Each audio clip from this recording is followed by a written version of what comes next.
Please thank Mine. Sorry it's been so long, but I decided I might emerge from the shadows in the wake of the announcement of Minecraft Wii U Edition, or actually more like release. I decided I might as well just go over if you should not buy it, or should you buy it.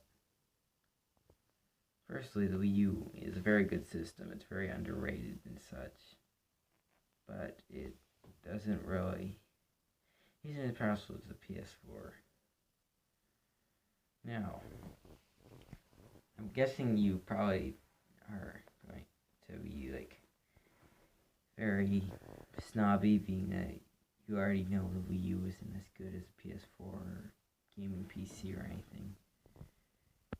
But console editions are quite fun, and the Wii U is quite interesting. The Wii U is slightly different coding than a PS4 and Xbox One, as they are in competition and don't really differentiate that much so that they can have the same games and such.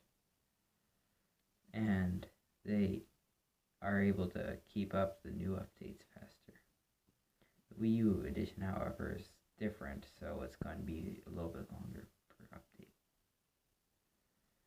That's a little bit low, but there is actually, but in one of the upcoming updates, we might be getting inventory management on the gamepad, which is a big community feature that people want.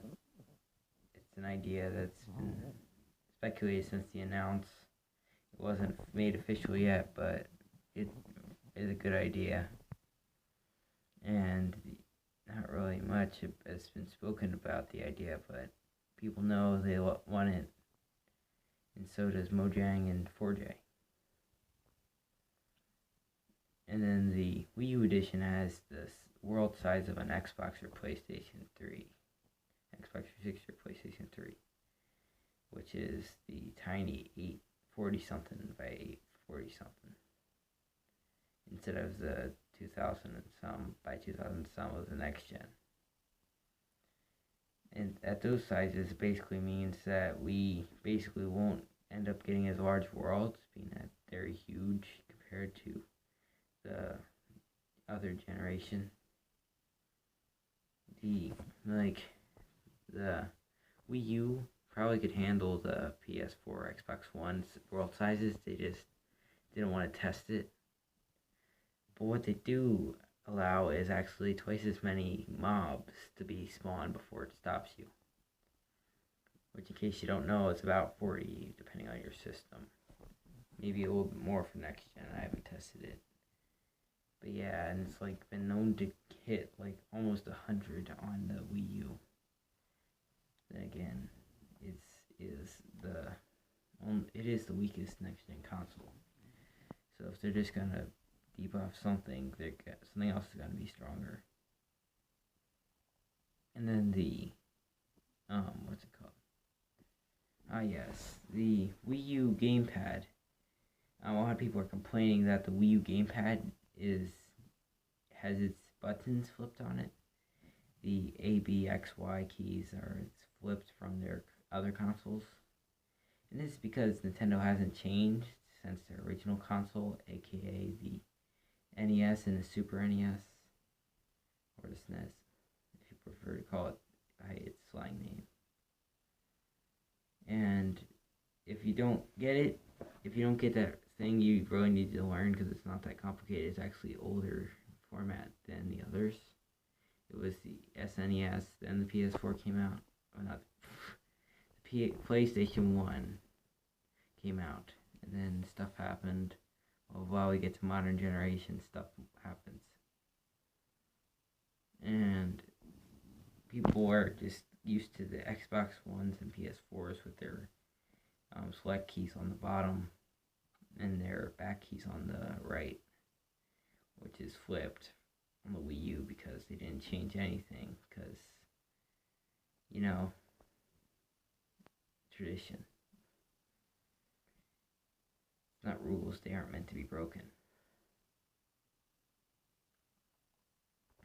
And then a lot of people are complaining that it's just that the Wii U is, quotation marks, a horrible system. this is incorrect, as the Wii U is being taken as a next-gen competitor against the Wii U. I mean, not the Wii U, the Xbox One and PS4. This is not true, as it has actually become more of a side system, just like you get a Wii and a 3DS, or DS, I guess would be more accurate. It's just a different type of thing. You don't buy one or the other, you just buy both. Honestly, I prefer PC just because I like more powerful technologicality. That's a technical term. And everything in the Wii U may not be as powerful as your little Halo 5 graphics or anything, but Xenoblade X turned out pretty good. And the Wii U actually, despite it being like kind of similar to the Xbox and PS3 editions, aka the last gen model of the game, it actually is almost as fast as the next gen in world load time. Like, you might be, well, yeah, but the PS4 has huge worlds. Yes, but that may be true, but they also they don't generate much more of the world at the start. It's just the overall size. The Wii U has better saturation than some other versions of the game, and the Wii U actually handles the graphics of the game quite well. So the graphics are quite good. Though it only runs on 720p, the game, it still looks good. Like, it's Minecraft. Get over it. Like, you can play Minecraft on a full screen and you wouldn't care. It's Minecraft. It's meant to look like old. It's meant to look like Quake. But people are also complaining because they're Nintendo haters and think that Nintendo is Hitler, basically. And that they're going to go out of business. Which isn't true, being that the Wii U is starting to make money, and the 3DS has been making more money than imaginable. So don't be worrying about never going to see anyone online or never having any friends on there. Like, you may not have leaderboards to mess with, but you'll have online games for sure. aka multiplayer, for those of you who are going to ask the specific what I meant. The specific meaning. And I won't tell you exactly what to do, I'll get it up to your opinion, but yeah, make sure you remember. If you want something good, if you want good graphics and stuff, 1080p and everything, go to next gen. However, if you want like better overall performance for the like creative mode messing around and stuff, you might want to go to the Wii U edition, because creative mode can take some time and someone might want to watch something. They got their CSI coming on. So just go on the gamepad. And although it's probably not a big deal, you guys might care about the button layout. And I think most Wii U games also use the ZL/ZR keys. I haven't checked, being that I don't own a lot of Wii U games, even though it's my favorite next-gen system. And I guess that's about it. Like and subscribe. And